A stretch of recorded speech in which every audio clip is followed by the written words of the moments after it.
William Howard Taft, who easily won the presidency in 1908. Taft shared Roosevelt's progressive beliefs, if not his overwhelming popularity. His much more conservative approach to reform disappointed not only the more progressive members of his own party, but the public at large.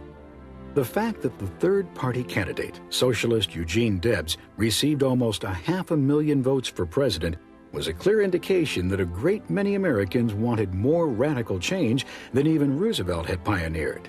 Now, under Taft's leadership, they felt cheated. Although he was physically large, 6 feet tall and 350 pounds, Taft was no match for the size of Roosevelt's personality and popularity with voters.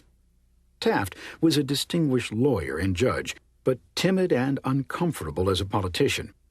When he lost re-election to Woodrow Wilson in 1912, he returned to his real love, the law, and became the only ex-president to have been chosen as a Chief Justice of the Supreme Court.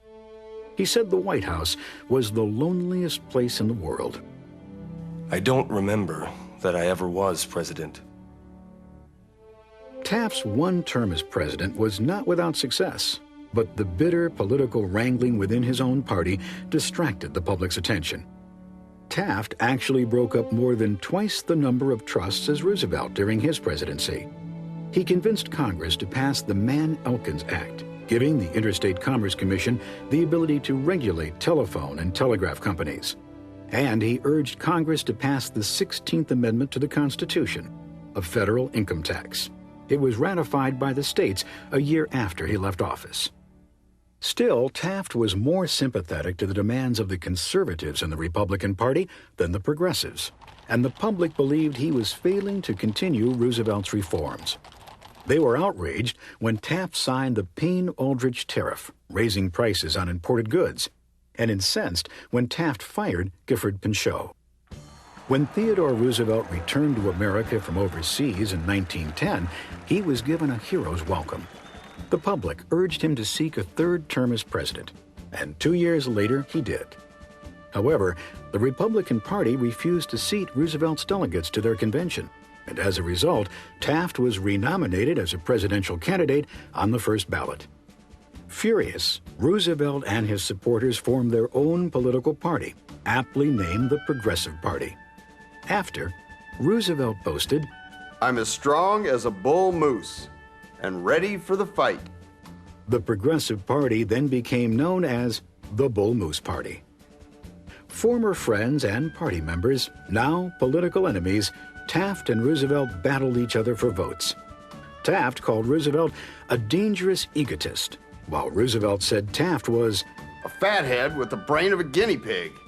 Meanwhile, the Democratic reform governor, now presidential candidate Woodrow Wilson, championed his own progressive program called the New Freedom to American voters, and wisely steered clear of the bickering between Roosevelt and Taft.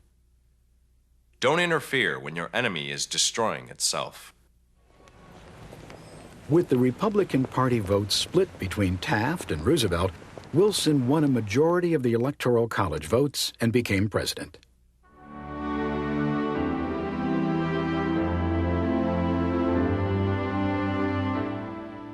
Wilson set to work with much success.